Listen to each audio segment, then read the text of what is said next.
सुबह का समय था। सूरज की हल्की हल्की किरणें गांव की मिट्टी को छू रही थीं। चारों तरफ एक मधुर उजास फैल गया था। हल्की ठंडी हवा बह रही थी जो चलते चलते चेहरे को बड़े प्यार से छूती थी। हरियाली पर ओस की बूंदें चमक रही थीं। माहौल में एक अजीब सी ताजगी थी। गांव के बिल्कुल छोर पर एक छोटा सा घर था, मिट्टी और लकड़ी से बना, लेकिन बहुत साफ और सजीला। उस घर में एक साधारण, मेहनती और खुशमिजाज परिवार रहता था। उनके जीवन में भले ही ज्यादा ऐशो आराम न था, लेकिन सच्ची खुशी और अपनापन भरपूर था। उसी घर की सबसे प्यारी सदस्य थी नर्मदा। 16-17 साल की नर्मदा एकदम चंचल, मासूम और हंसमुख लड़की। उसकी मुस्कान में जैसे पूरा आंगन खिल उठता था। उसकी बातें सुनकर थकी हुई माँ भी मुस्कुरा देती और काम करते हुए पिता का चेहरा भी खिल उठता। आज भी वो रोज की तरह जल्दी उठ गई थी। दूध के मटके तैयार कर रही थी। उसकी आंखों में चमक थी और चेहरे पर प्यारी सी मुस्कान। माँ, आज दूध देकर मैं सीधे खेत चली जाऊंगी, ठीक है? नर्मदा ने अपनी मीठी आवाज में कहा। माँ ने प्यार से उसकी ओर देखा और हल्के से मुस्कुरा दी। नर्मदा का उत्साह देखकर ऐसा लग रहा था जैसे पूरा दिन बस खुशी और उमंग से भरा रहने वाला है। घर के आंगन में धूप की नर्म चादर बिछ गई थी। नर्मदा अपने सपनों, अपनी जिम्मेदारियों और अपने भोले हौसलों के साथ एक नई सुबह का स्वागत कर रही थी। लेकिन उस गांव की शांत हवा में एक डर भी घुला हुआ था। गांव के लोग अक्सर दबे स्वर में एक ही नाम लेते थे, राकेश। 24 साल का राकेश, ऊंचा कद, काली आंखें और हमेशा गुस्से से भरा चेहरा। उसकी मौजूदगी से ही माहौल भारी हो जाता था। गांव के बुजुर्ग और औरतें आपस में कानाफूसी करते, उससे दूर रहना बेटा, कई लड़कियों की जिंदगी बर्बाद कर चुका है वो। लेकिन डर इतना था कि कोई भी उसका नाम खुलकर नहीं लेता था। सब चुप रहते, बस नजरें चुराकर रास्ता बदल लेते। राकेश का स्वभाव ही ऐसा था, तेज गुस्से वाला, जिद्दी और हद से ज्यादा बेकाबू। उसकी आंखें हमेशा भटकती रहती, जैसे कुछ ढूंढ रही हों। गांव की लड़कियां उसे देखकर सहम जाती और कोशिश करती कि उसकी नजरों से दूर रहें। नर्मदा भी जब कभी खेत या बाजार जाती और राकेश सामने आ जाता तो उसके पैर अपने आप रुक जाते।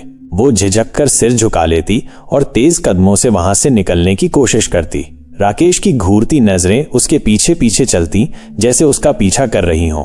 नर्मदा के मासूम दिल में एक अनजाना डर घर कर गया था। वो बिना कुछ कहे अपने डर को छुपा लेती, लेकिन उसकी आंखें सब कुछ बयां कर देती थीं। समय के साथ राकेश ने नर्मदा के आसपास धीरे धीरे मंडराना शुरू कर दिया। वो कभी रास्ते में टकरा जाता, कभी खेत के किनारे मिल जाता, तो कभी बाजार में अचानक सामने आ खड़ा होता। हर बार उसकी आंखों में एक अजीब सी चमक होती, कुछ ऐसा जो नर्मदा को असहज कर देता, लेकिन समझ नहीं आता कि क्यों। एक दिन जब नर्मदा अकेली खेत से लौट रही थी, राकेश ने रास्ता रोक लिया। धीरे से मुस्कुराते हुए उसने कहा, नर्मदा, तुम कितनी खूबसूरत हो।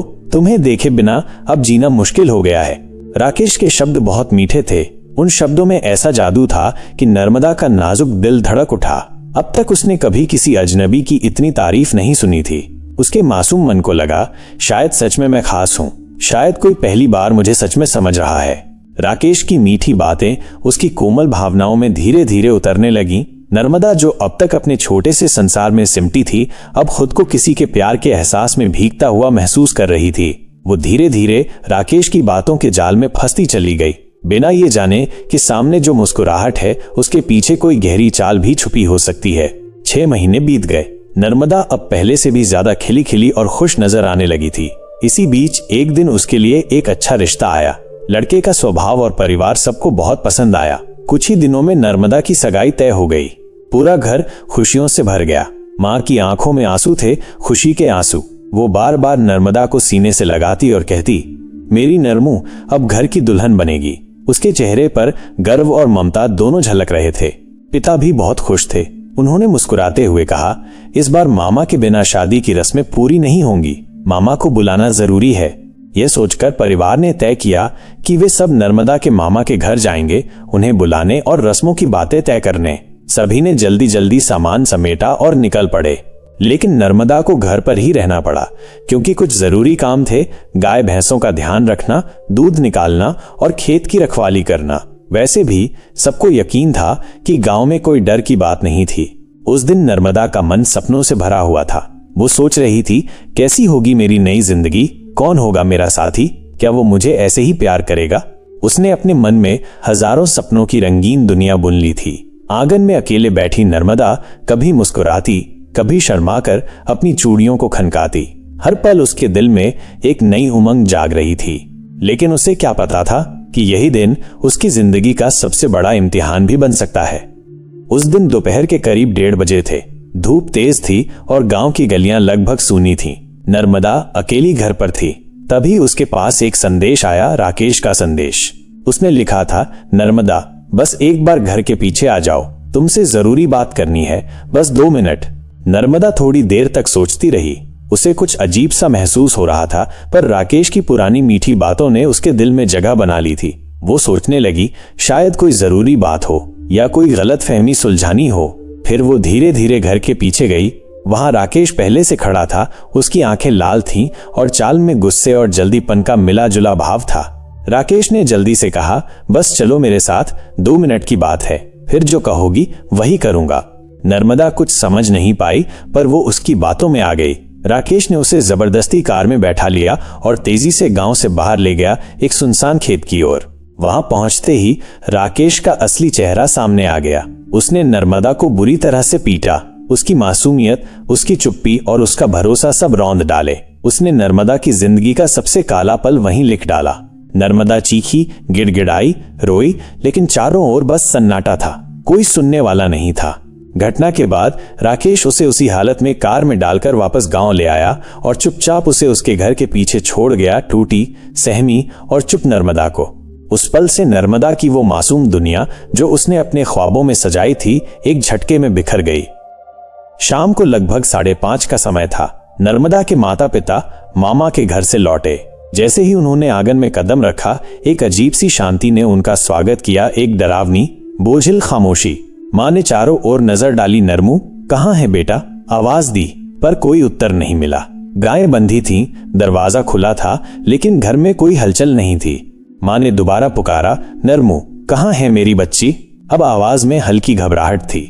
पिता ने चुपचाप घर के अंदर कदम रखा और तभी माँ की नजर ऊपर गई, छत की ओर, और फिर जो देखा उसने माँ की जिंदगी की सांसें छीन ली। नर्मदा फांसी के फंदे पर लटकी हुई थी।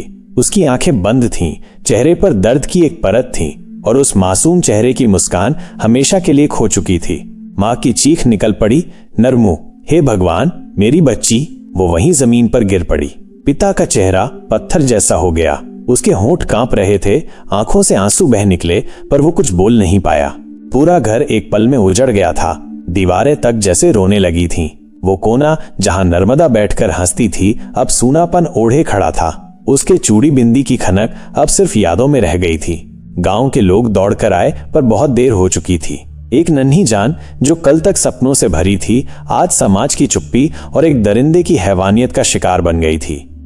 नर्मदा की मौत के बाद पूरे गांव में सन्नाटा फैल गया था। घर में रोने की आवाजें थमती ही नहीं थीं और हर चेहरे पर एक ही सवाल था, आखिर ऐसा क्यों हुआ? पिता की आंखें सूज चुकी थीं। वो जमीन पर बैठे थे, नर्मदा की तस्वीर हाथ में थी और उनका गला भरा हुआ था। धीरे से बोले, क्या उस दरिंदे ने कोई शर्म नहीं छोड़ी? मेरी फूल जैसी बेटी को तोड़ दिया उसने। उनकी आवाज कांप रही थी और हर शब्द दर्द से डूबा हुआ था। माँ अब भी बेसुध सी बैठी थी, जैसे उसकी आत्मा शरीर से निकल चुकी हो। गांव के लोग इकट्ठा होने लगे। हर कोई दुखी था, लेकिन अब बात सिर्फ शोक की नहीं रही। अब संदेह की आग सबके दिल में जल उठी थी। पड़ोस में रहने वाली बूढ़ी चाची ने धीरे से कहा, राकेश पर तो शक बहुत समय से था। सब जानते थे कि वो सीधा लड़का नहीं है। एक और औरत बोली, कई लड़कियों को परेशान किया है उसने, लेकिन कोई खुलकर बोलता नहीं था, डर के मारे। अब सभी की बातों का केंद्र राकेश था। कुछ कह रहे थे, उसने प्यार का झूठा दिखावा करके नर्मदा को फंसाया। तो कोई बोल रहा था, शायद उसने किसी गंदी बात की धमकी देकर उसे ब्लैकमेल किया होगा। गांव के बुजुर्ग सिर हिला रहे थे। ये कोई आत्महत्या नहीं लगती, ये एक मजबूरी थी। एक ऐसी मजबूरी जो राकेश जैसे हैवान की वजह से आई। हर कोई यही महसूस कर रहा था कि नर्मदा की मौत के पीछे सिर्फ दर्द ही नहीं, बल्कि कोई काला सच छिपा है जिसे उजागर करना बहुत जरूरी है। नर्मदा की मौत ने गांव को हिलाकर रख दिया था। जहां पहले उसकी हंसी गूंजती थी, वहां अब सन्नाटा और आंसू थे। हर आंख नम थी, हर दिल भारी। गांव की गलियों में एक ही सवाल बार बार सुनाई देता, क्या नर्मदा को इंसाफ मिलेगा? लोगों के चेहरे पर दुख के साथ साथ गुस्सा भी था। कोई कह रहा था, अगर अब भी चुप रहे तो और बेटियां भी बर्बाद हो जाएंगी। तो कोई बोला, इस बार राकेश को नहीं छोड़ना चाहिए। नर्मदा अब इस दुनिया में नहीं थी, लेकिन उसकी कहानी, उसका दर्द और उसकी मासूमियत अब सबके दिल में बस चुकी थी। उसके पिता, जो कभी चुप रहते थे, अब बोलने लगे थे। डबडबाई आंखों से उन्होंने सबके सामने कहा, मेरी नरमू ने जो दर्द सहा है, वो दर्द ऐसा है जिसे इंसानियत कभी नहीं भूलनी चाहिए। मैं अब चुप नहीं बैठूंगा, मेरी बेटी को इंसाफ दिलाकर रहूंगा। गांव के लोगों ने भी उनका साथ देने का वादा किया। हर कोई तैयार था गवाही देने के लिए, सच्चाई सामने लाने के लिए। उस दिन से एक जंग शुरू हो गई नर्मदा के लिए, उसके टूटे हुए सपनों के लिए और उन सभी बेटियों के लिए जो चुप रहती हैं। अब ये सिर्फ एक परिवार की लड़ाई नहीं थी, बल्कि पूरे गांव की आवाज बन चुकी थी। नर्मदा को इंसाफ चाहिए।